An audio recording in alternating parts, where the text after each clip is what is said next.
Jätkame kütustega. Kütuste puhul me räägime kahest suurest grupist. Ühed on taastuvad kütused ja nende tootmine ja teised on taastumatud. Taastuvkütustest rääkides me räägime eelkõige biometaanist, bioetanoolist. Me ei räägi biodiislist, sest selle tootmine siis erinevate uuringute hinnangul Eestis ei ole mõistlik, küll aga on seda bioetanool ja biometaan ja taastumatute puhul siis räägime pikemalt, räägime põlevkivist, põlevkiviõlist, aga tegelikult põlevkivist ja väga põgusalt räägime ka turbast. Mina räägin taastuvatest kütustest, Lembit Vali teeb ettekande siis põlevkivist. Ma ei hakka teid nende definitsioonidega kiusama. Veel kord tuletan meelde, et need presentatsioonid on kõik siin hiljemalt järgmisest nädalast tutvumiseks ka energiatalgud keskkonnas.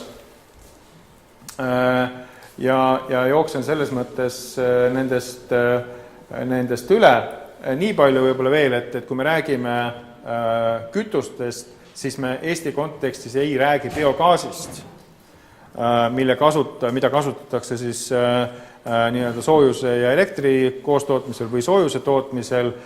Me elektri stsenaariumide mudeldamisel selgelt nägime, et nii-öelda väiksemahuline biogaas elektriturul konkurentsivõimeline ei ole.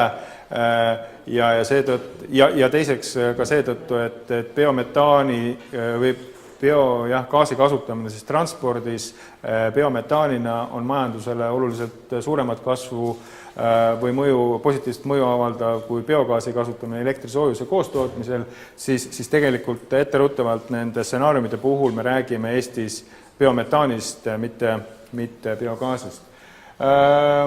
CNG on siis kokku pressitud surumaagaas, LNG teatavasti siis veeldatud maagaas, metaankütus, kõik kolm viimast kokku. Nüüd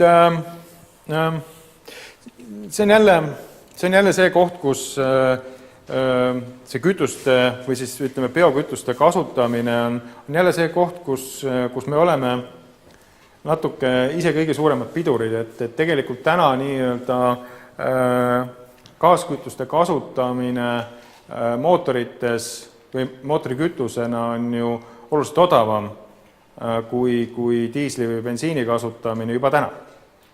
Ja ausalt öeldes, kui ma küsin enda käest, miks ma seda ei kasuta, siis on laiskus tõenäoliselt see põhiline faktor, miks ma seda ei tee. Ma tean kõiki neid arvutusi, mis siit tulevad, ma tean, et see on kasulik, see on minu rahakotile, aga ma ikka ei tee seda. Ja ma ei tea seda. Üks põhjus võib-olla on see, et pole piisavalt mulle sobivaid autosid. Aga see... Ja investeering ka on alginvesteering. Auto on kallim oluliselt. Aga ta kokkuvõttes on ikkagi... Pärast võideta, ja siin on lihtsalt toodud näitena see Tartu Sebe bussifirma näite baasil, ma ei hakka neid numbreid seal ees kokku võtma, aga printsiibis kilomeetri läbimisele gaaskütusega võrreldes siis nii, et fossiilse kütusega, tähendab vedelakütusega kulub 2 korda vähem.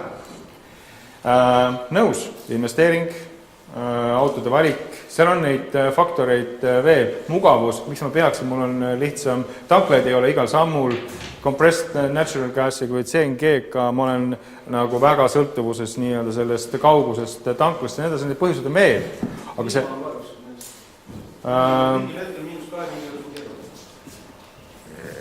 Ei ta... Ma olen ka proovinud, ta ei lähe teatud külma ilmaga ei hakka gaasimotor põhjus, et tehen bensuri muu üles. Okei, ja siis Tartu strateegia 2030 pool ühistransporti arvust keskkonnasäästlikeks iseenesest on vähemalt samm õiges suunas, midagi Eestis toimub. Nüüd biometaanist rääkides see presentatsioon on ka suuresti üles ehitud sellele õigustusele, et mina ei ole must selle presentatsiooni autor, Ahto Oja, Biogaasi Assotsiatsiooni juhatuse liige on selle koostaja, mina kannan ette tema presentatsiooni ja selles mõttes on natuke arusaadav ka see, et ta oma põhirõhu selles on nii-öelda biometaani õigustamisele, kasudele siin kirjeldanud, ehk siis ma kirjeldan huvigrupi esindaja poolt tehtud presentatsiooni, kommenteerides seda siis nii neutraalselt, kui ma oskan. Siis biometaani puhul on alati küsitud seda, et kuulge, kust tuleb see ressurss? Kust tuleb see ressurss? Siin paremal all nurgas sina seda ei näe, aga 380 miljonit normaalkuupmeetrit on siis see biometaani ressurss, mida me saaksime Eesti maalt kokku koguda. Võrdluseks kogu Eesti maagaasi kasutus täna on suurusjärgus 600 kuupmeetrit siis maagaasi, ehk siis üle poole sellest, tugevasti üle poole sellest me saaksime toota siis katta biometaaniga ja kõige olulisem osa sellest siis tegelikult silost. Ja silost, kus siis oluline osa tuleb kasutamata põllumaadest, 81 000 hektarit ja siis 96 000, suurusjärgus 100 000 hektarit on siis selliseid maid, kus on rohumaad, kes saavad põllumajandustoetust, aga loomi ei oma, ehk siis me eeldan, et 96 000 hektarit silo kasvatamiseks tuleb nagu seal. Ehk siis, ja seda toetab tegelikult ka maakasutuse uuring, kui hiljem küsimusi on, siis me võime seda vaadata, et kas meil on seda kasutusest väljas olevat maad piisavalt, vastus on küll.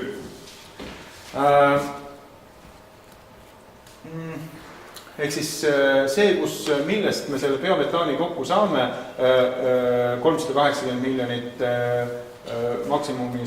maksimumina on siis 223 silo kasutamata maadelt, siis järgmine on see silo põllumajandused maadelt ja kõik ülejäänud on nagu kaugel maas. See tänane läga, mis esimesena kasutusse läks ja on täiesti normaalne, et see esimesena kasutusse läks, sest ta on ju tegelikult ikkagi jääde. See on täna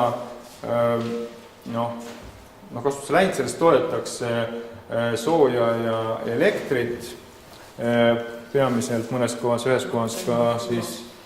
kohas ka sooja lihtsalt, aga need on juba tegelikult ikkagi nagu siloga võrreldes marginaalsed kogused. Bioetanooli ressursist rääkides, esmapilgul bioetanooli, me räägime bioetanoolist siin tegelikult esimese põlvkonna biokütusest, eks, mis on, võib öelda, et see on jabur plaan. Jabur plaan selles mõttes, et teravilja kasutamine mootorikütuse tootmiseks selgelt maailmas maha käiv trend. Aga siin tuleb ühte asja meeles pidada. Eesti teravilja, esiteks Eesti ekspordib keskmiselt selline 300 000 tonni teravilja aastas.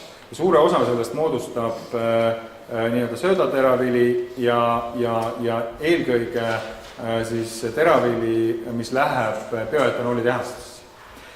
Eesti teraviljal on hästi palju eeliseid, ta on suure tärkliste sisaldusega, palju parem kui näiteks siin soomlaste trukist põhilistest kasutada, ma võin eksida. Aga tegelikult ta sobib ideaalselt nii-öelda siis selle bioetanooli toormeks ja seetõttu ta läheb nii-öelda testisse bioetanooli nagu tehastesse Euroopas.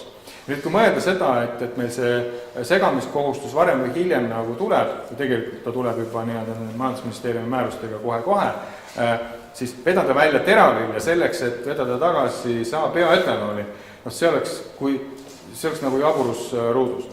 See oleks nagu jaburus ruudus ja selles mõttes, kui seda bioetanooli teed minna tuleb minna, siis igal juhul tuleb kaaluda seda varianti, et pigem siis teha sellest Eesti teraviljast juba seda bioetanooli Eestis. Kusjuures siin tuleb selgelt arvestada siis neid säästlikkuse kriteeriumi, ehk sa ei tohi kasutada üle,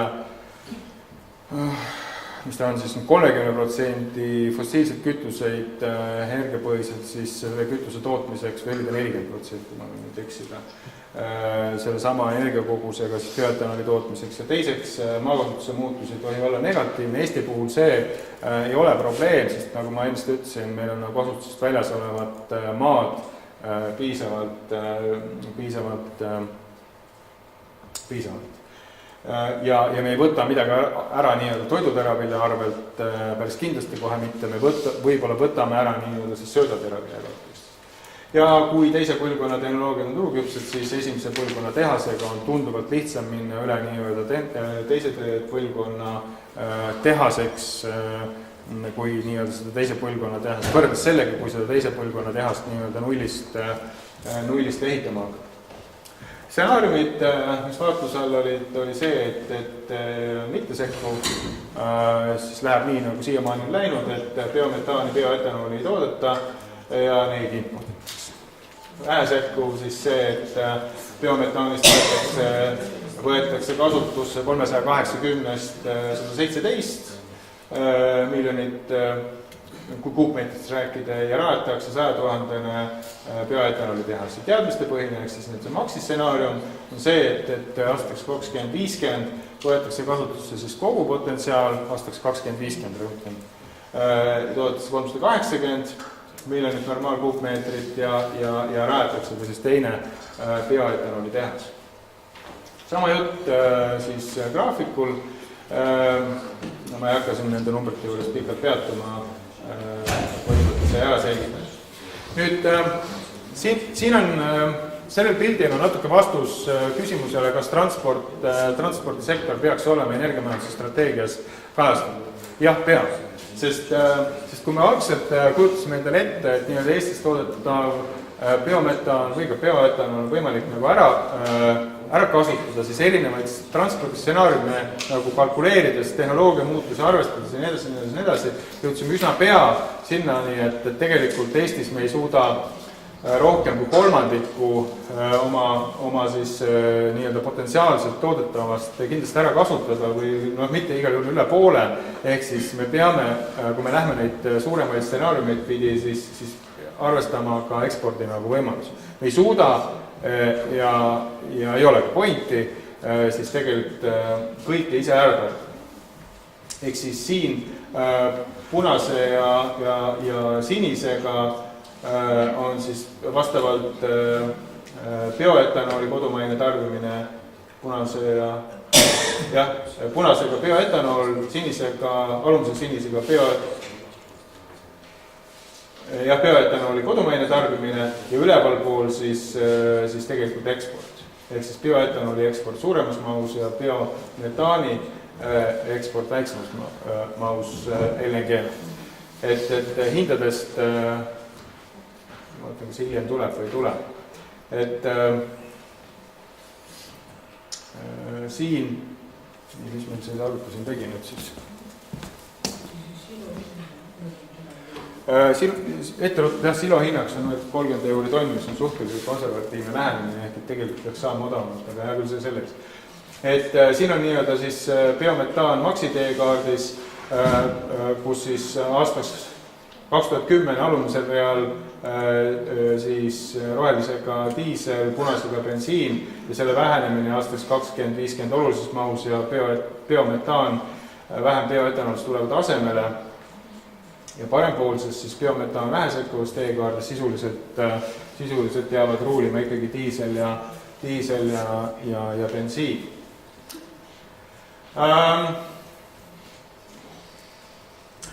Ja kui me siin räägime nüüd biokütuste osakaalus transpordis aastal 2030, siis üleval vasakpoolses on siis näitab see seda, et aastaks 2030 võiksid bioetanool ja biometaan kokku kuskil 26% kogu mootorikütuste tarbimist moodustada, vähesekkuvas stsenaariumi puhul seal 15% ja mittesekkuva puhul siis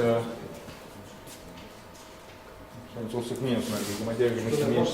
Aga tuleb osta sisse, jah. Nüüd stsenaariumide võrdlus. Algusest peale, kui me hakkasime seda, ma olin suuresti selle arvutuste juures, hakkasime need numbreid nagu ritta panema, siis minul oli kogu aeg see küsimus, miks me seda teeme. Seal tuleb nagu hästi palju nagu peale maksta, see tegevus subsideerida ühel, teisel või kolmandal viisil ja küsimus sellest, miks me seda teeme. Ja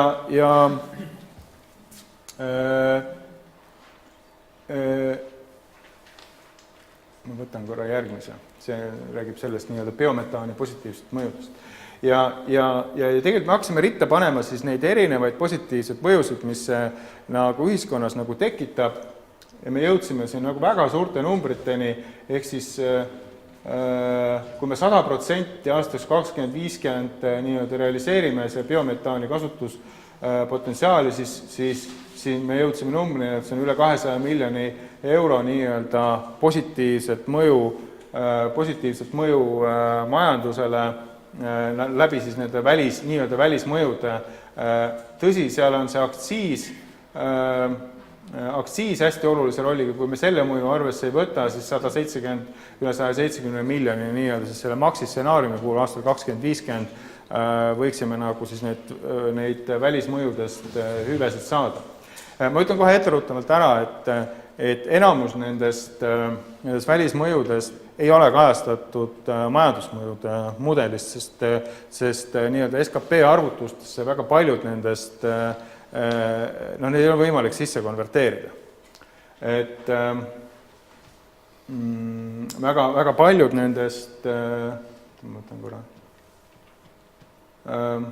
ehk näiteks seesama maaomanike kasumi kasv ja saamata jäänud kasud, tootmata jäänud metaanist, neid ei saa nagu tegelikult majandusmudelis sisse programmeerida. Majandusmudel võtab, eks ole, nii-öelda SKP arvutus on väga konkreetse valemi alusel, eks ole, et sinna nagu kõik asjad sisse ei lähe. Aga nii-öelda teadmiseks, kukla taga hoidmiseks see, et selle tegevusega kaasnevad suur hulk avalikke hüvesid, tegelikult seda tuleb meeles pidada.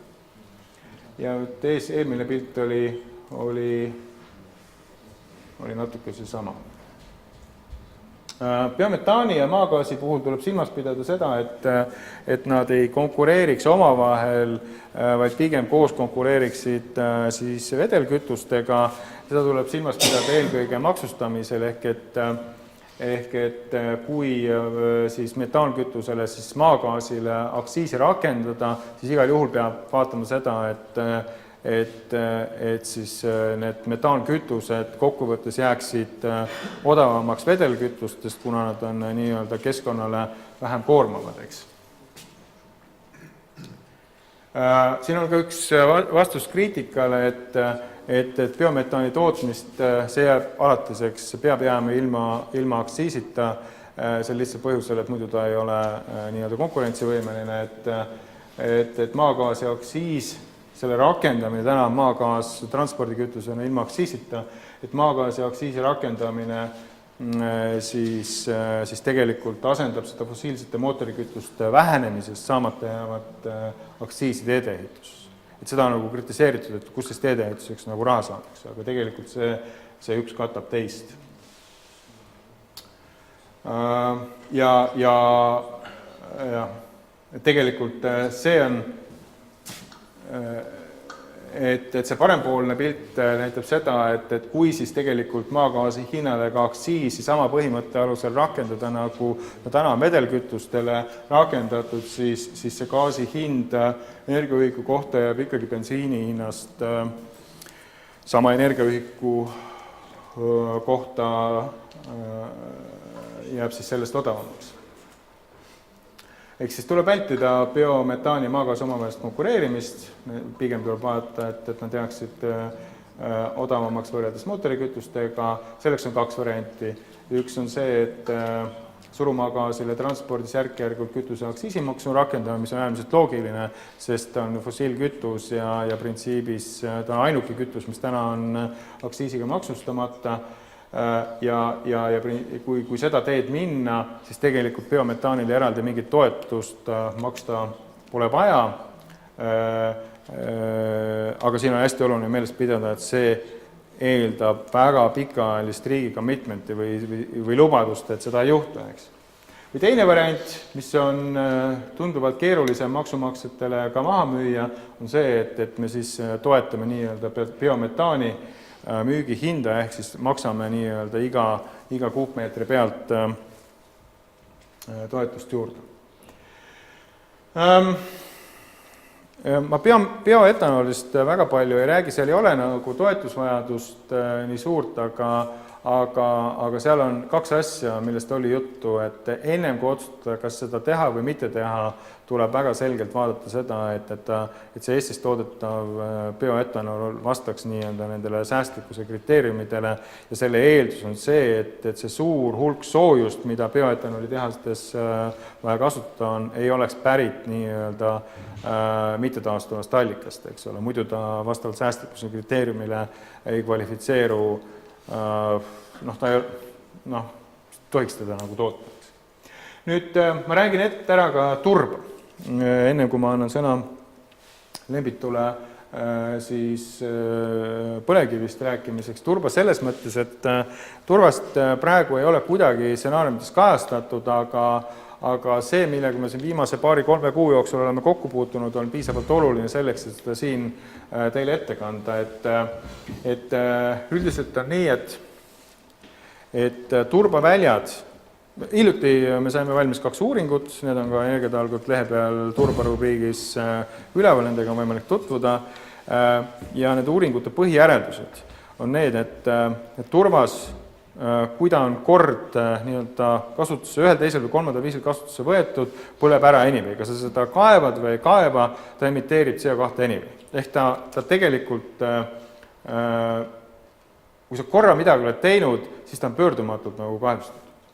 Teisest küljest, kui taastada nii-öelda see jääaja järgne olukord, ehk et sellest see hetk, kui turvas tekkima hakkas, kaevad turvas välja, tekitada nii-öelda väga happelise keskkonna asemel pH2, mis turbaväljad on 2,5, nii-öelda siis normaalse bioloogilise keskkonnaga järved, siis tegelikult need järved muutuvad aktiivseks biomassi või tähendab siis CO2 sekvesteerijateks.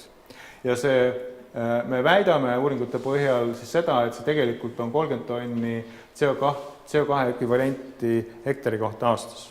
Ehk siis taastuv ei muutu mitte kunagi, turvas ei muutu mitte kunagi taastuvaks kütuseks, aga ta võib muutuda nii-öelda keskkonnaprobleemi lahendajaks, sest ma veel kord ütlen, nii kui sa turbaga midagi ette võtad, siis ta tegelikult põleb ära anyway ja tekitab probleeme.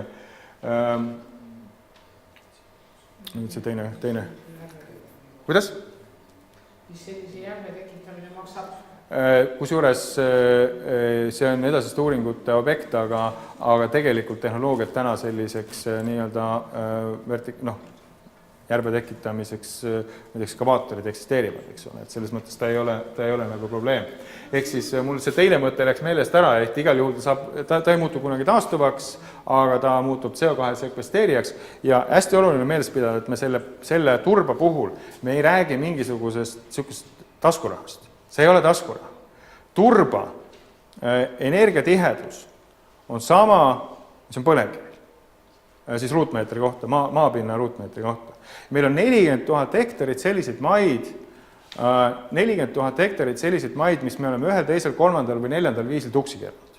40 000 hektarit. Mis tähendab seda, et kui me võtaksime võrdluseks ekvivalendiks nii-öelda põlevkivi ja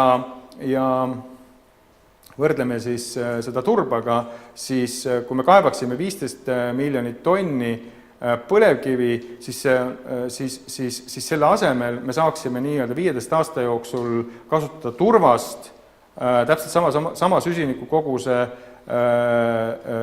nii-öelda tootmiseks siis nende samalt 40 000 juba tuksi keeratud nagu maadelt.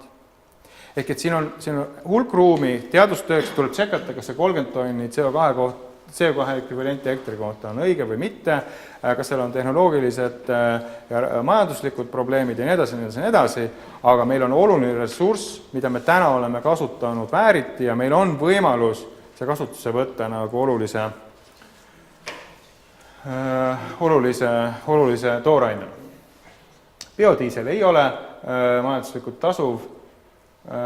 Bioetanooli tootmine esimese põlvkonna toormetest on ülemineku ettevalmistus teise põlvkonna toormetele.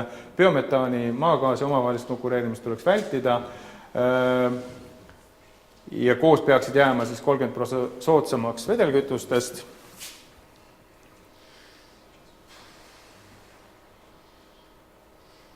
Puhtama keskkonna positiivsete mõjudega üle, nojah, see nüüd on natuke müügijutt, eks, et ma neid numbreid ei hakka siin väga ette lugema, aga need stsenaariumid kolmes, ma korra jooksen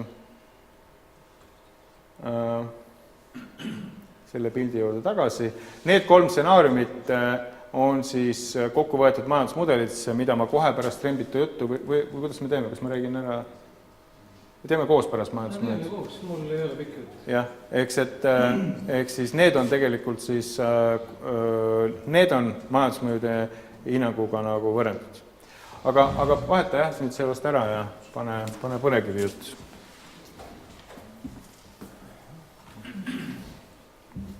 Kas need on alla loetavad internetis? Ikka? Need saavad jah sinna üles homse päeva jooksul. Ei tea, vaevalt küll on sinna. Vaadata ja toimetada selle kallal. Nii, põlevkivi. Täna on parasjagu põlevkivi päev. Nii et õige jutt, aga vales auditooriumis. No, miks me omavahel kokku ei leppinud? No näe, juhtus. Oleks saanud, oleks rahvast täis. Põlevkivi arengukava tegemine käib. 3 stsenaariumi seal. 15, 20, 25 miljonit tonni ja meie ülesanne selles ENMAK-i raames on vaadata, mis siis nende mahtude sisse mahub. See on geoloogiline varu, et kaubapõlevkivi on natuke suurem. Ja vaatame, mida me siis suudame teha. Alustuseks see, et kõik andmed on ettevõtjate poolt antud andmed. Siin ei ole midagi ise leevitatud. Selle töö autor on Andres Siirde Tehnikaülikoolist, kes need andmed on kõik ettevõtjate käes kokku kogunud. Nii et kui mingid pretensioone tekib, siis ma annan need selle töö autorile edasi. Aga siin on nüüd ettevõtete soovunelmad, mida nad tahaksid teha, mida nad on ka siis Keskkonnaministeeriumile edastanud. Ja nende andmete alusel, mida nad tahaksid paika panna, näete, on küllalt suured numbrid. Ja põlevkivi vajadus ületab selle koguse, mida me oleme planeerinud selle maksimaalse koguse isegi. Siin on ta nüüd kaubapõlevkiviks teisaldatud ja näete, et 27,6 miljonit tonni tahetakse geoloogilist varu 30. aastal kaevandada, mis ületab tunduvalt selle piiri, mida praegu siis põlevkivi arengukavas käsitletakse. Põlevkivi kasutust me oleme planeerinud elektritootmises ainult ühes stsenaariumis. Eelduseks oli see 20 miljonit geoloogilist varu kasutatakse ja mäletate, eks ole, et põlevkivi otsepõletamine vähenes ja suurenes siis uttegaasi tekke seoses õlitootmise seadmete kasvuga ja sellest toodetakse elektrit. Nii et need numbrid on siin paika pandud ja vaadatud siis mis siis juhtub. Teine, ja kuna põlevkivi otsepõletamine läheb nulli ja vaatame aastat siis 2030, siis kõik see põlevkivi läheb siis läbi õlitootmise ja vaatame, millised seadmed siis mahuvad tootma seda õli. Et milline maht on võimalik siis, milline seadmete park on võimalik tekitada. Kui vaatame 15 miljoni osa, siis siin on Kiviteri numbrid, Kiviteri tehnoloogia on sees ja kiviõli numbrid on siin all, need on kõik arvesse võetud ja vaatame siis ainult neid seadmeid, mida siis planeerivad suured tootjad, siis on VKG ja Eesti Energia õlitööstus. Ja näete, et 15 miljoni tonni puhul mahub 3 Petroteri seadet ja mahub 5 Enefit 280 seadet. Noh, eeldus on see, et 140 töötab nii, nagu ta täna töötab. Ja kokku oleks sellisel juhul tarbepõlevkivi 17,2 miljonit tonni ja kui teiseldame ära, siis näeme, et see on 15,09 ehk sisuliselt on ta sama suur, kui on see lubatud kaeve määr 15 miljonit tonni. Nüüd 20 miljoni tonni juures on võimalik ehitada 1 Petroteri juurde ja ehitada 8 Enefit 280. Arvestades, et soovunelmad olid neil märksa suuremad, siis tugineme nende numbrite juures ikkagi nende antud enda plaanidele, ettevõtjate plaanidele. Ja sellisel juhul on kaubapõlevkivi 24 miljonit ja siis geoloogilist varu 20,7, arvestades, et siin on võetud maksimum kivikulu, mis võib osutuda väiksemaks tegelikus töös. Igas seadmel on omad tagasilöögid, avariid ja asjad, siis mahub enam-vähem nende seadmetega selle geoloogilise varu piiridesse. Ja kui 25 miljoni tonni puhul vaatame, siis mahuvad ikkagi need samad 4 Petroteri, VKG rohkem ei ole plaanid praegu paika panna. See on nende endi sõnul. Ja Eesti Energiale oleks võimalik siis kokku paigaldada, siin tabelis on 10 seadet ja 28 miljonit kauba põlevkivi ja kui me taas viime üle geoloogilise varule, saame 24, ehk sisuliselt meil on võimalik paigaldada lausa 11 Enefit 280. Eesti Energial on väga suured ambitsioonid.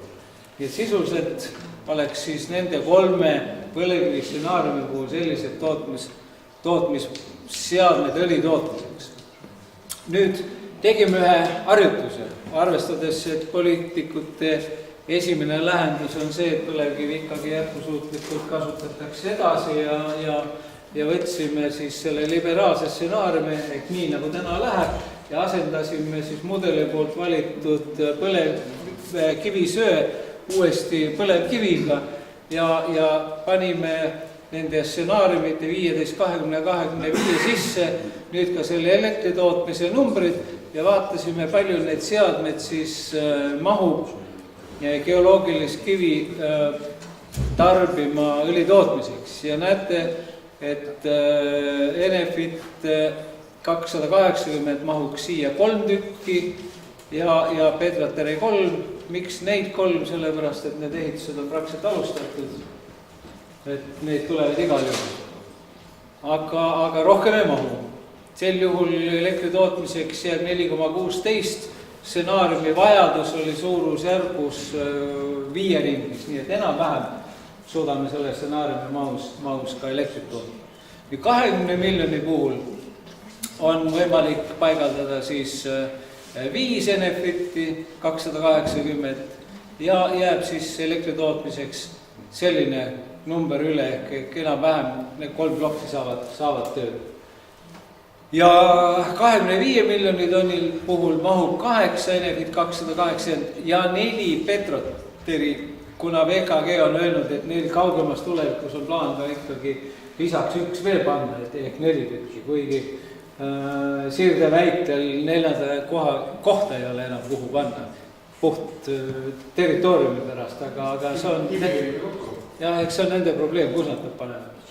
Nii et selline on plaan ja siis 8 ja siis jääb täpselt sama number üle, nii et asi on täiesti okei. Nii et sisuliselt on nende 3 stsenaariumi puhul õlitootjate valikud praktiliselt läbi arvutatud 2 erineva stsenaariumi puhul. Nii nagu täna on oluliselt väiksemad numbrid kui minna põlevkivi utegaasi stsenaariumile, kus siis läbi põlevkiviõli toimub elektri tootmine utegaasi utiliseerimise näol, on hoopis teised numbrid. Ja siin järeldustes on need numbrid siis välja toodud, sisuliselt samad numbrid, mis ma ennem ette kandsin.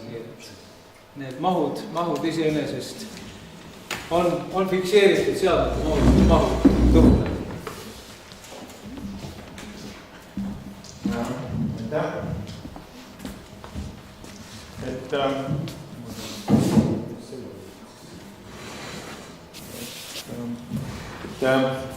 Ennem kui nüüd see, kohe saavad need majandusmõõde saidid üles ka, aga biokütustest rääkides ennem jäi tegelikult üks nüanss rääkimata, mis nii-öelda rakendamise seisukohast on ülioluline.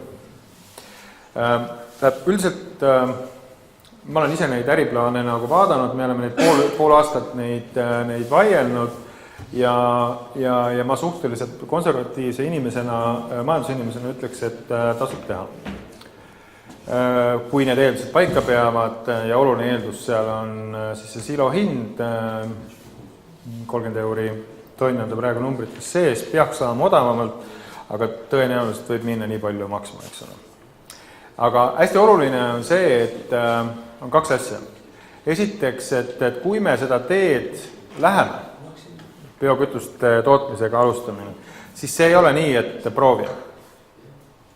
Et see peab olema täiesti selgelt meie teadlik valik, sest sealt nagu tagasipööramine, sellelt teelt nagu tagasipööramine on nagu kellelegi kindlasti nagu kahjulik.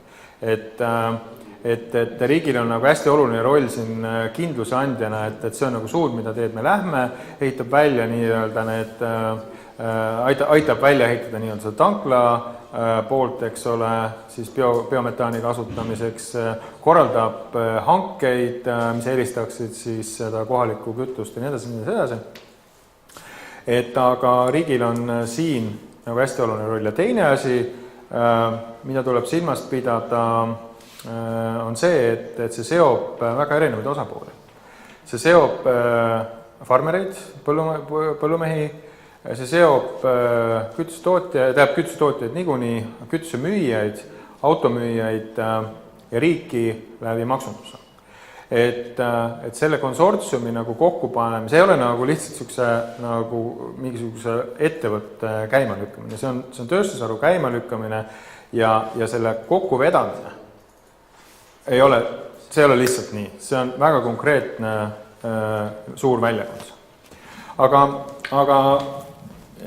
ma ei tea, kas keegi tahab selle kütuste põlevkivi osas näiteks mingeid küsimusi, ennem kui majandusmõõdust räägime, küsimusi küsida biokütuste osas? Minul ikka tekib biokütuste puhul see probleem, kas nende tootmiseks seda fossiilkütust rohkem ei lähe, et biokütust tagasi tuleb. Kas see on üldse arvesse võetud, kui palju näiteks selle õnnetu silomassi kokku korjamiseks läheb fossiilkütust? Kui palju on selleks vaja masinaid ja kui palju on selleks vaja inimesi? Minu meelest meil on praegu juba häda see, et meil pole tööjõudu. Et kustkohast, sest tegelikult üks variant on ka seda, on tegelikult arvutatud ju välja, et näiteks selle sama biodiisli puhul tuli niiviisi välja, et 1 liitri biodiisli kohta kulus 1,2 liitrit fossiilkütust. No oleneb jah toorainest. Oleneb toorainest. Ta sama lugu arvestades seda, et ma natukese kunagise maainimesena kujutan endale päris hästi ette, kuidas silo tehakse ja kuidas seda kokku korjatakse. Siis teiseks keemikuna ma kujutan ette, et ega see nüüd ikka puhast CH4 ka välja ei tule. Ilmselt vajab see mingit puhastust. See puhastus nõuab energiat, see nõuab metalli, see nõuab mida iganes. Ja kõik see asi on kohutavalt hajutatud. See tähendab seda, et see energia, mis me saame selleks, et me saame kätte selle ühe mingisuguse, ükskõik mis suvalise bioenergia ühiku, sellise, mis on kasutatav näiteks transpordis, ja kulutame sinna 5 ühikut muud energiat ära võtta. Kas see siis ikka on mõttekas keskkonnast, rääkimata sellest, et ütleme niisugune globaalne kõikvõimalike kasutuses olevate alade pidev üleliitmine, et see on tegelikult meie keskkonna meeletu vaesustamine, meie bioloogilise mitmekesisuse ärrikkumine. Vaat siin ma olen palurameline seda kohe. Jah, siin oli nagu mitu asja koos. Hakkame sellest bioloogilisest mitmekesisusest nagu pihta, et tegelikult siin oli 2 suurt ressurssi, mis biometaani siis, silo puhul nagu kasutuse tuleks võtta. Üks on kasutusest väljas olev põllumajandusmaa, millega ei tehta suurt midagi täna, eks, et mul on endalgi suurusjärk 10 hektarit sellist maad, mis tegelikult oleks mõistlik kasutuse võtta. Ja teine on siis selline põllumajandusmaa, millele makstakse toetust ja mida niidetakse. Ehk siis see bioloogilise mitmekesisuse teema võib puudutada natukene neid põllumajandusmaid, mis on täitsa kasutusest väljas. See oli vist 87 000 hektarit. Aga see kindlasti ei puuduta seda ÜPT alusel kaetud siis pindalasid. Et see võib seda puudutada, aga selle maht, seda keskkonnamõjude hindamise raames, muuseas KSA raames ju ka hinnatakse. Aga mu isiklik arvamus selle kohta on see, et see ei ole nagu 1 miljoni hektariga võrreldes, mis meil on põllumajandusmaad, eks, mida me võtame täiendavalt kasutusse, see ei ole bioloogilist mitmekesisust nagu rikkuv. Nüüd see, mis puudutab see well to feel, ehk siis see klassikaline from well to wheel või siis nii-öelda jätkusuutlikkuse näitaja, et palju siis fossiilseid kütuseid siis kasutatakse ühe, teise või kolmanda biokütuse tootmiseks sama energiaühiku kohta. Mul ei ole numbrit biometaani kohta peas. Sel lihtsalt põhjusel, et ta ei ole nagu probleemina, niisuguse ebaefektiivse probleemina nagu varem üles tõusnud, aga küll on see probleem mul meelde jäänud nagu bioetanolist, kus see säästlikkuse kriteerium 50% täna ja tegelikult 60 või 70% säästlikkuse kriteeriumit nii-öelda aastast 2020 on kriitiline faktor sellesama bioetanooli kasutusse võtmise kontekstis. Ehk et kui seda nõuet, ehk siis seda säästlikkuse nõuet bioetanooli puhul täita ei ole võimalik, siis tegelikult teha ei tohi, eks väga lihtne, nii lihtne see ongi. Aga biometaani puhul mul ei ole seda numbrit meelde jäänud ja ilmselt sellepärast, et seal ei ole seda säästlikkuse probleemi. Ma ei arva seda, see lihtsalt põhjusel, et muidu seda teed ju teised riigid väga ei läheks, eks. Aga jõuliselt ju seda teed minnakse. Oot, seal oli mingid küsimused olid... See on üks põhjus, mis teeb selle asja nii kallis. Sest tööjõud ja kütused, kõik see... Ja pluss ikkagi mõtlen, et ka see taastuvad puhas, see ei ole ka niisama. Ja ega siis midagi uut... Ei ole väga palju vahet. Biogaasi puhastamine biometaaniks on ikkagi väga konkreetse nii-öelda igapäevane kommertstehnoloogia, väga konkreetse hinnaga ja need kulutused on nii-öelda upgrade imine biogaasist biometaaniks on investeeringutes kindlalt sees. No, ma tean, ma olen neid äriplaani numbrid vaadanud.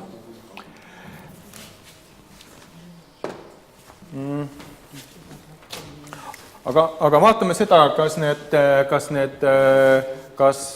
see kohalike kütuste tootmine on ikkagi kasulik.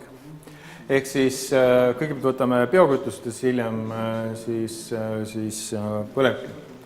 Väliskaubanduse positiivne mõju, muuseas seda ei saa Eesti puhul alahinnata. Me oleme väga avatud majandus, me oleme, väliskaubandusbilanss on negatiivne ja tegelikult iga asi, mida me suudame Eestis teha selleks, et importi vähendada, on okei. Noh, mitte iga hinnaga loomulikult, aga kui ta positiivset väärtust annab, siis tegelikult ta peaks olema okei. Negatiivne mõju on loomulikult investeeringutest, ehk siis tehase tanklaseadmete import on negatiivsena sisse arvestatud, investeeringute mõju, samuti tootmistegevuse mõju, mis väljendub eelkõige siis põllumajandustootmisena. Elektrisoojuse tootmist tegelikult siin ei ole sisse arvestatud, ma ei tea, miks ta siin loetelus on. Ja hooldus on siis ka nii-öelda tootmistegevuse mõjuna sisse arvestatud. Valitsussektori tuludena on täiendavad maksud ületavad makstud toetusi. Keskkonnamõju leidmisel on arvestatud ainult otsese tootmise mõjuga, biokütuste tarbimine mõju leitakse transpordisektoris ja transpordisektorisse mõju on siis arvesse võetud. veel korra, ma tuletan meelde seda, et me võrdleme teist ja kolmandat stsenaariumit esimesega võrreldes. Ehk siis, kui me mitte midagi ei tee, seda stsenaariumit siin kirjeldatud ei ole, vähe sekkuvat ja maksi sekkuvat stsenaariumit on võrreldud siis mitte midagi tegemise stsenaariumit. Ja majanduse nii-öelda seisundile ehk siis SKP-le, väliskaubandus saldole ja SKP-le mõju positiivne, väliskaubanduse saldole täiesti huvitaval kombel negatiivne. Sel lihtsal põhjusel, et seadmete import ikkagi moodustab nii suure osa, et ta annab negatiivset mõju.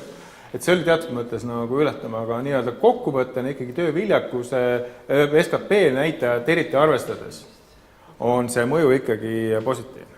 Ehk siis see kinnitab seda, et kui me suudame ise midagi teha, see on vähegi majanduslikult mõistlik, siis tegelikult tuleb seda eelistada või seda tuleks teha. Nüüd ressursikasutuse koha pealt on ka teatud mõttes üllatav, et ta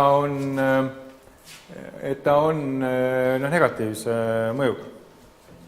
Teatud mõttes on see, minu jaoks oli see küll üllatava mõjuga, et võrreldes sellega, kui me teeme kütuseid, toodame taastuvaid kütuseid Eestis, siis nii-öelda ressursikasutuse efektiivsuse ja keskkonnakasutuse mõttes on see nii-öelda miinusmärgi. Teatud mõttes üllatus, minu jaoks küll vähemalt. Ja nüüd ongi tegelikult see otsustamise koht, et kas see, et see majandusmõju on positiivne, kaalub üles selle teatud negatiivse mõju siis ressursikasutuse efektiivsuses ja keskkonnakasutuses. Nii, aga nüüd me jõuame täpselt sama dilemma. Loomulikult on meil ka selle põlevkivi juures. Ja siin ma jälle rõhutan seda, et me võrdleme 20 ja 25 miljoni tonni stsenaariumit 15 miljoni tonni stsenaariumit. Ja kui siin olid numbrid, see disproportsioon või ütleme siis nii, et plussid, miinused suhteliselt mitte väga suures amplituudis, siis põlevkivi puhul me näeme kohe neid numbrid hoopis teistsugusena. Ehk siis väliskaubanduse mõju on põlevkiviõli eksport kaalub üles impordi loomulikult. Investeeringute kasvu mõju, ehitussektorite, ühesõnaga investeeringute kasvu mõju on arvesse võetud. Tööhõivet, seda võiks täitsa eraldi vaadata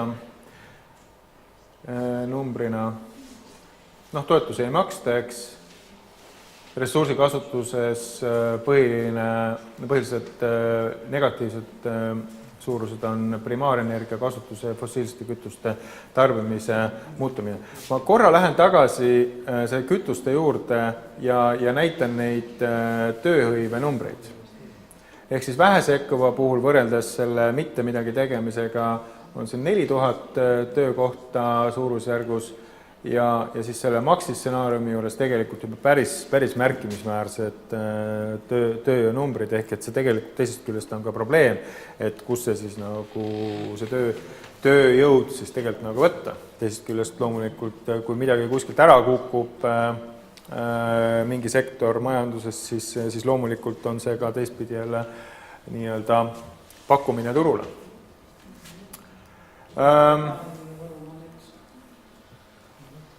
Muuseas, see ei ole nii, et kus kohas need vabad maad on, kus seda teha ja see uuring on meil muuseas energiatalgud keskkonnas üles, maakasutuse uuring, kus maad on, eks. Aga lähme vaatame ikkagi need põlevkivi numbreid. Ja siin nüüd tööhõive numbrid siis ka muidugi 10, 13 000, 20 miljoni puhul võrreldes 15 miljoniga ja eriti 25 miljoni puhul 29 000. Ehk siis, kui me tegelikult siin räägime sellest, meil on totaalne tööjõu defitsiit põlevkivisektoris, vanad inimesed lähevad minema, noored peale ei tule, eks ole, siis tegelikult see on siin üks number siin tabelis, aga väga sügava suure probleemi tekitaja tegelikult. Ehk siis seda tuleb silmas pidada. otsuste tegemisel. Aga lähme tagasi nüüd nende indeksite SKP juurde ja siis ressursikasutuse juurde. Ehk siis 20 versus 15 annab siis selgelt majanduskasvu, ehk siis on positiivse mõjuga majandusele ja 25 arusaadavalt veel rohkem. 25 versus 15 veel rohkem. Nüüd kurb lugu on selle ressursikasutuse efektiivsusega ja siis mõjuga keskkonnale, mis on väga suures miinuses, mis ei ole muidugi üllatav. Ja kui ma siin nüüd biokütuste juures ütlesin, et meil on suhteliselt nagu dilemma ees, et ta annab küll majandusele kasvu ja pisut niisugust negatiivset mõju keskkonnale, no siis siin on see disproportsioon muidugi eriti karjuv. Ja selles mõttes seda valiku kohta, mida eelistada, või siis ütleme seda valikut teha, mida eelistada, mida oluliseks pidada, on nagu keeruline. Ehk siis, kui me võtame kokku nüüd kõik need valdkonnad, mida me täna oleme teile ette kandnud, alates siis transpordist, hoonetest, kütuste tootmisest, elektrist, eks, siis tegelikult transpordi ja hoonetega. Transpordi ja hoonetega on asi selge. Need on kõik, mis erinevad tänasest, on nii majandust ergutamad kui keskkonnale kasulikud. Keskkonnale ma pean siis silmas ka ressursikasutuse efektiivsust. See on nagu selge asi, seal on nii-öelda must. Need asjad tuleb teha, seepärast need teevad meid rikkamaks.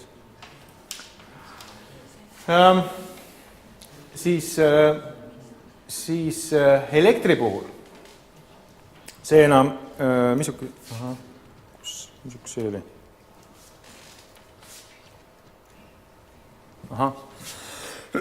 Elektri puhul, mis on siin need valikud siin. Elekter on siin, siis see on Liberal Plus, mis oli majandusele negatiivne.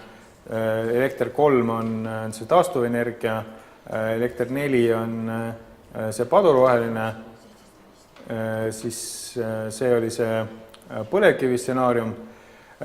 Siis siin ja siin on vastavalt siis need samad siis ressursikasutuse indeksi alusel, siis siin need valikud enam sugugi nii lihtsalt ei ole. On küll teatud asjad, mis annavad nii-öelda siis seda majanduskasvu ja on keskkonna suhtes või ressursikasutuse mõttes okei. Arusaadavalt keskkonna mõttes on see paduroheline nagu okei ja näe, seda annab isegi siin nagu majanduskasvu, eks.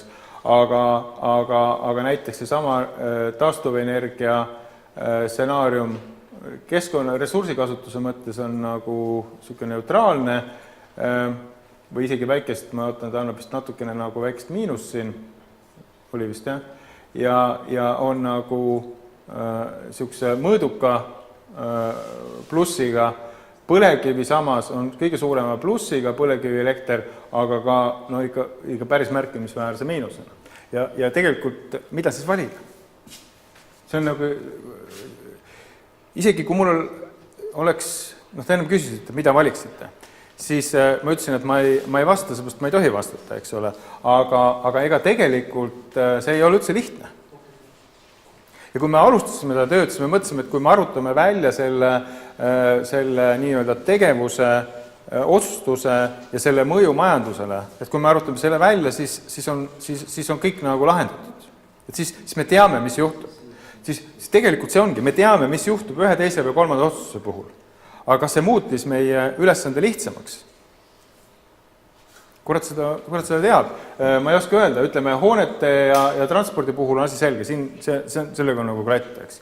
Aga kas majandus kaalub üles ressursikasutuse efektiivsuse ja kui jah, siis mis suhtarvus? Siis see küsimus tegelikult nüüd ju alles tekkis. Nii et ei ole häid vastuseid. Kütuste puhul kütuste puhul oli ka, eks ole, me just äsja rääkisime sellest majandusele selgelt positiivset mõju avaldav, samas sellise kerge negatiivse mõjuga ressursikasutusele ja siis keskkonnale. Põlevkivist rääkimata. Nii-öelda, siin on nüüd nad kõik siis nii-öelda plusside miinustena siis kirjeldatud. Ehk et kõik kirjeldatud stsenaariumid valdavalt andsid nii-öelda positiivset majanduskasvu. Selle kohta majandusmõju hindaja ütles, et tublid poisid eksperdid, kes need stsenaariumid kirjeldasid, ei pannud mingit asju nagu laest, eks ole, vaid kirjeldasid nagu reaalset asju. Et siin on nad üksteise kõrval nagu ritta pandud. Aga nüüd valida, kas see, võtame põlevkivi kõige kangema stsenaariumi, kas see kaalub üles selle, kusjuures vaadake suhtarve, 2,5, 8,9, eks. Kas see kaalub üles? Mina ei oska öelda. Ma tõesti ei oska öelda. Ma ei oska öelda. Mida teie valiksite? Võtab see sama põlevkivi. Põlevkivi 2 ja 3. Veel korra rõhutan, et võrdlevad siis stsenaariumiga 15 miljonit tonni, eks. Mida valida? Te olete otsustajad, te olete minister, te olete valitsus, mida valite? Tulemused on siin.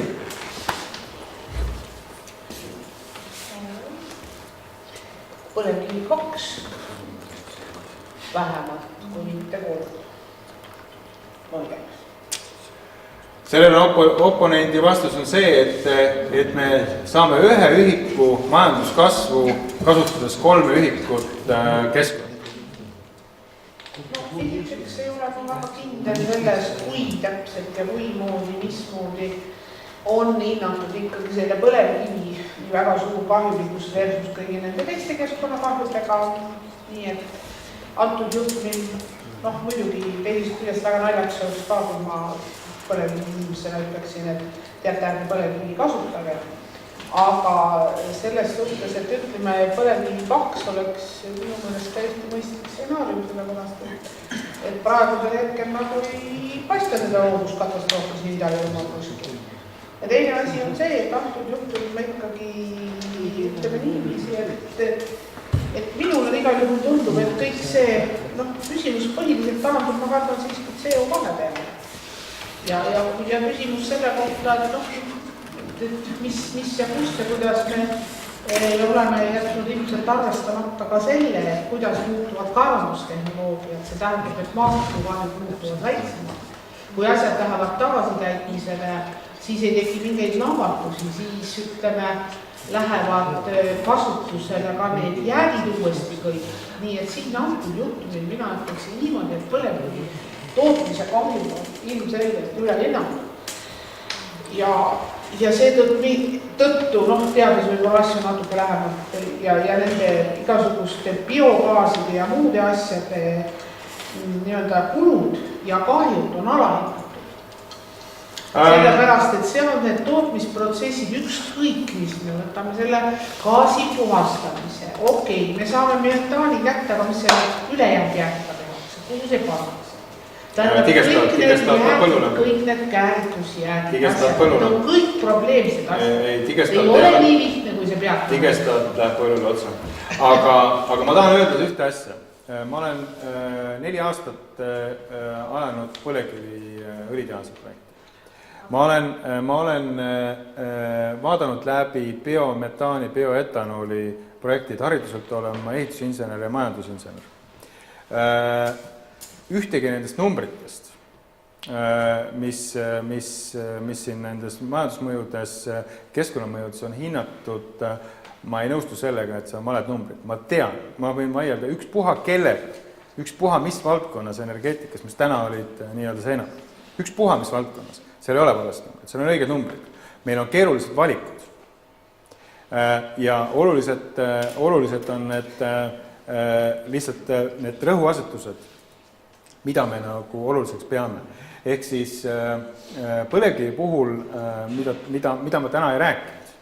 Õigemini ma rääkisin küll ressursikasutuse efektiivsusest üldises plaanis, aga ma toon mõned numbrid veel. et Eesti riik, Eesti ühiskonnana on piiratud ressurssidega, me oleme piiratud inimressursiga ja me oleme piiratud loodusressursiga. Ja ainus viis, kui keegi teab mingit teist viisi, kuidas me saaksime ühiskonnana inimestena rikkamaks, on see, kui me kasutame seda inimressurssi ja loodusressurssi, mis meil on efektiivsemalt. Mingit muud viisi mina ei tea. Majandusinimesena ma muud viisi ei tea.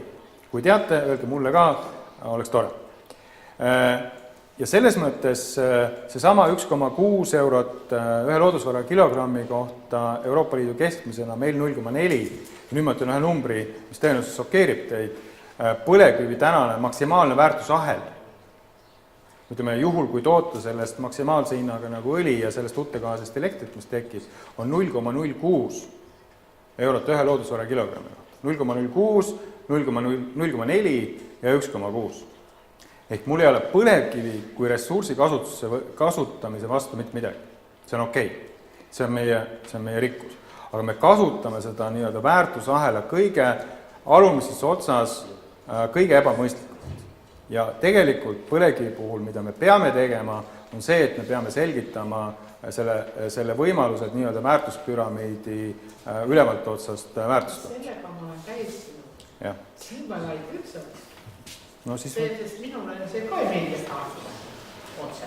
No nii, siis on vähemalt siis me oleme väga olulise konsensus saavutame, sest põlevkivi paralleelselt, ma sissejuhatuses ka ütlesin, paralleelselt selle arengukava koostamisega või ütleme sisendite koostamisstsenaariumide kombineerimisegagi koos käib siis energiamajanduse pikaajalise raamprogramm, teadus-arendustegevuse raamprogrammi koostamine, mis tegelikult põlevkivi kontekstis sisaldab just seda nii-öelda väärtusahela ülemiste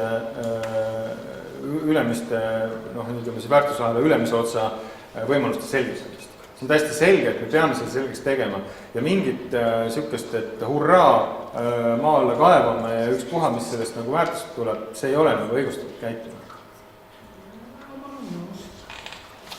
Aga ma ennem küsisin ta käest, et mis te arvate elektri olulisusest, et mitmes ta on. Et seal ei ole muidugi nii lihtne vastata, sest et kui me võtame siin, et elekter on nagu siin, eks, elektrivalikud on nagu siin, siis nad on nagu väga erinevad, on 0-st kuni siin 0,9. Et seal ei ole lihtne vastata. Aga tegelikult sama biokütuste tootmine minul täiesti üllatuslikult väga olulise mõjuga, juhul kui seda maksis selle arvamit rakendada, ehk neid numbreid sekata.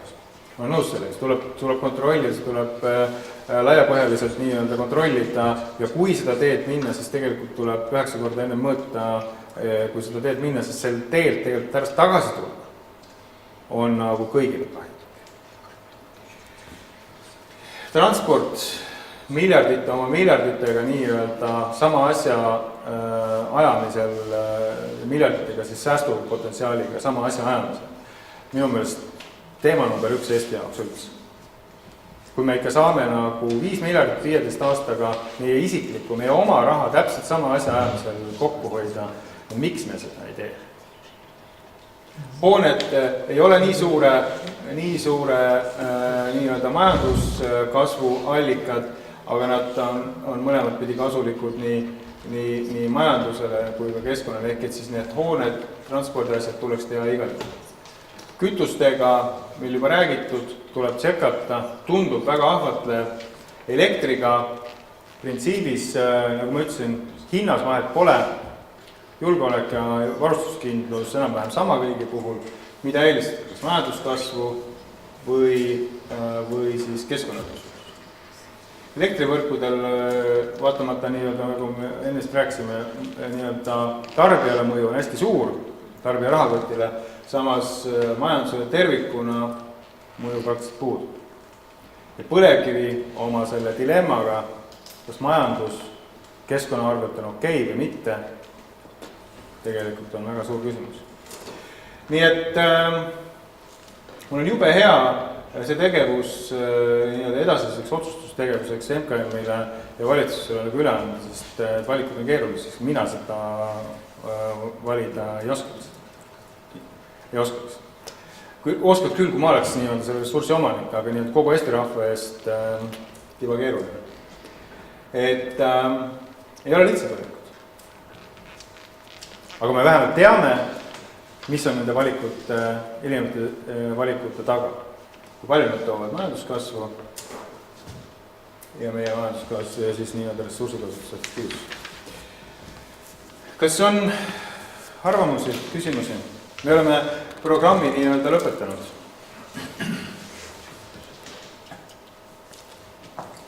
Nii, Leo saab.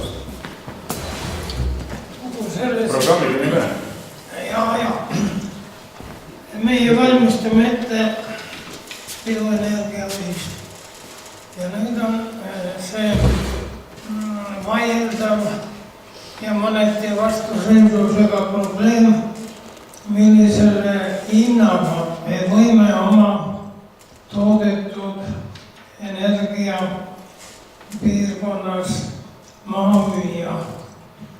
Ja teatavasti on võrgutasu see number, mis on tavaliselt suurem kui energia maksumus, aga kurjad räägivad, et me ei tohtivad seda teha.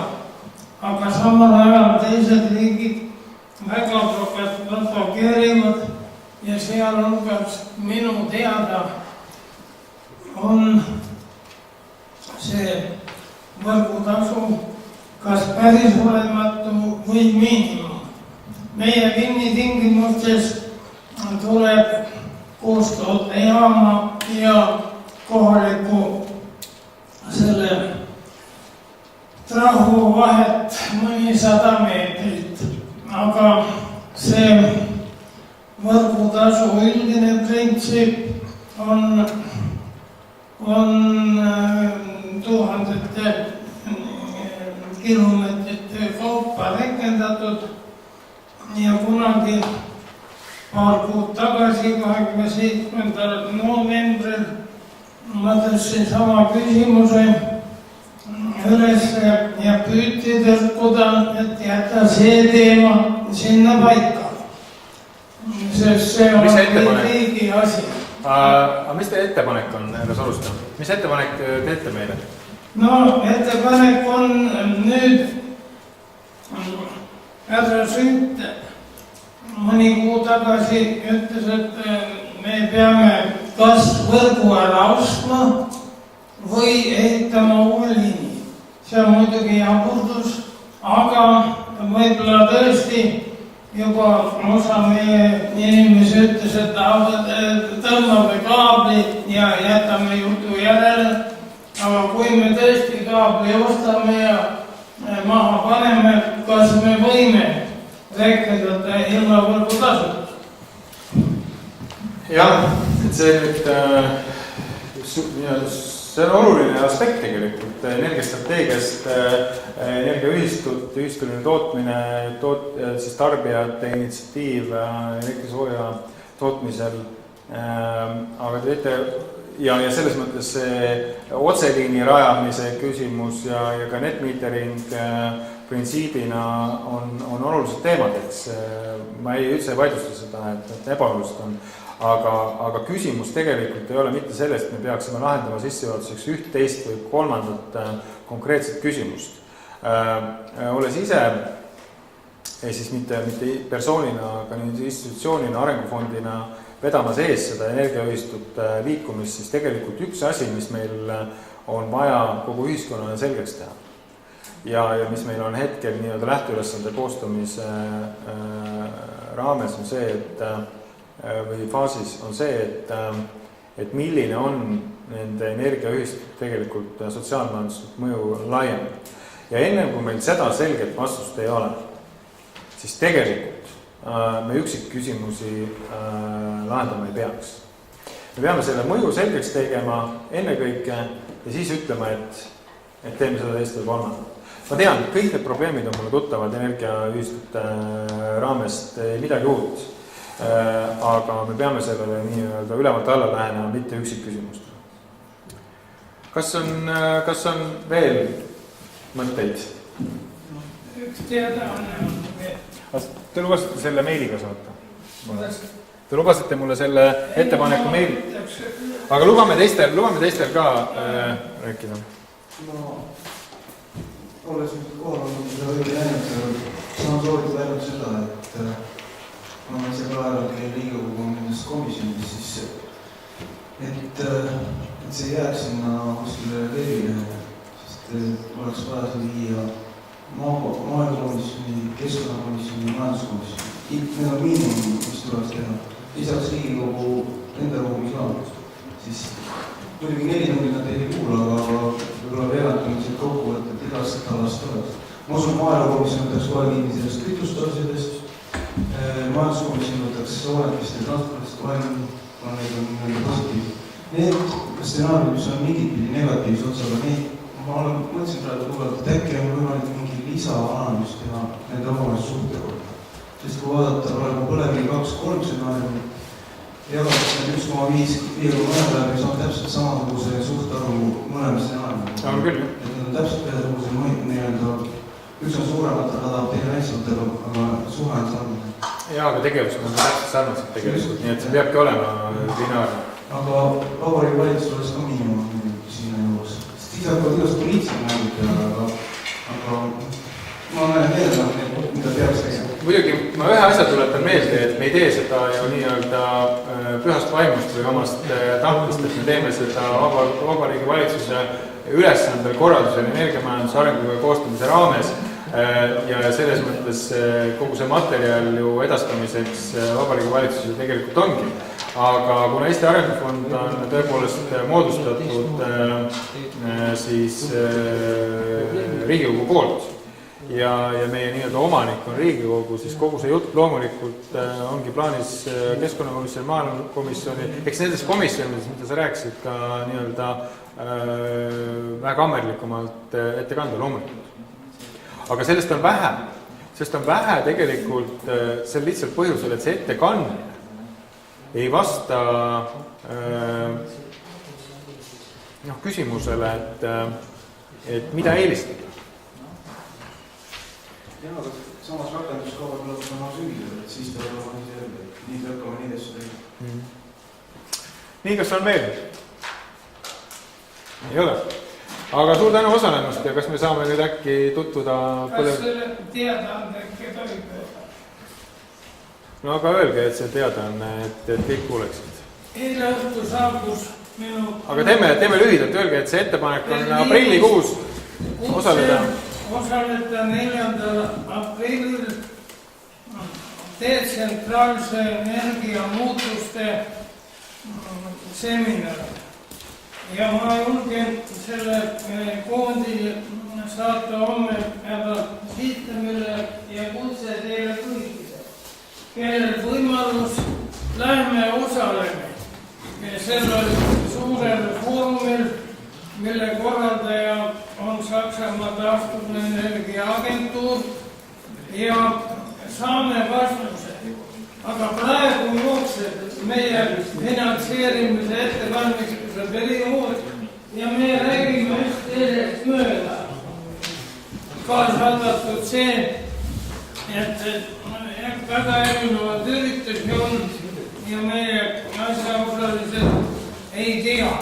Et veel ja veel kord kutse tuleb aga Siitami arvutisse. Täna kutsumast saadan edasi vajalikele inimestele. Kõik, kes siin olid, kuulsid teie ettepanekut. Lähme aprilli alguses Saksamaale. Suur tänu. Aga suur tänu osalemast. Kes on nüüd valmis tulema ekskursioonile? Meie. Aga mul on see küsimus, mis me... Ma arvan, et